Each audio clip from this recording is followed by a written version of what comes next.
Hello guys, magandang araw sa inyong lahat. Advance Happy New Year. So ito na naman kami dito sa aming paboritong jogging area dito sa Neapolitan sa Quezon City guys. Ayan. Napakalawak ng lugar. Pwede nyong dalhin yung inyong mga sasakyan, motor, bisikleta. Maraming nagbabike din dito. Pero yung mga nag-aaral ng mga pag-drive ay dito rin ginagawa guys. At ang maganda dito, kahit saan ka mag-park pwede. So, diyan lang sa mga tabi-tabi kasi yung mga nagja-jogging naman ay sa gilid lang. So, ayan. Pwede nating dalhin ang ating mga anak o mga kapamilya. So, ito yung mga nakapalibot guys. Diyan sa gitna ay yung puro kondo yan ng mga mayayaman. So, dito naman ay yung malawak na daan. Yan, napakaluwag. Kaya, maganda talaga dito ang pagja-jog. Ayan, takbo muna tayo para tayo ay pagpawisan. Siguro mga 4 na ikot siguro yung gagawin namin guys, pati si Mister. Kasi mga 1 buwan na siguro kami hindi nakapag-jogging. Kaya ayan. Mas maigi talaga tayong araw-araw nag-i-exercise. Ayan. Pero nakaka-inspire pag nandito tayo sa labas at saka malawak yung lugar. Ayan. Takbo-takbo muna tayo para tayo ay pagpawisan. Ayan guys. Ayan, malayo na si Mister.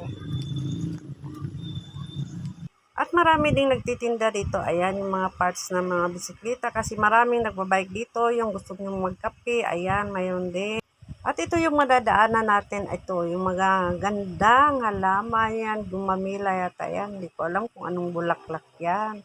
Yan, mga ilang puno yan dyan. So, yan ang dadaanan natin. Ayan si Mister O. Ayan. Napakagandang tanawin. Ayan, takbo muna tayo. Magpapawis tayo, guys. Ayan.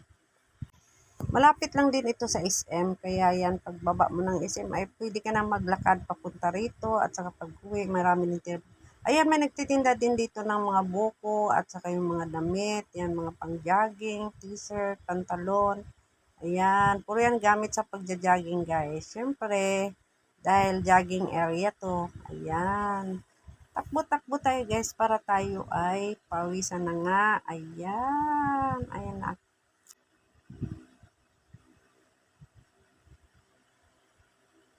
Yan, siguro mga 4 na ikot lang. At uwi na kami. Tamang-tama. Mga siguro 2 oras kami dito. Ayan, daming nagbibisikleta, oh. Yan, tamang-tama talaga to sa may mga edad na guys. Kaya, mga gustong mag-alis ng kanilang mga taba. So, ito na nga guys. Papahinga muna kami at kami ay alis na. Inom ng kape at saka tubig. So, ayan na, oh. 4 na ikot na kami yan. So, ayan na guys, pauwi na kami. Ito na yung dadaanan namin. Sakay na kami ng motor. Yan, pauwi na kami yan. So, ayan lang guys. Bye-bye. Thank you.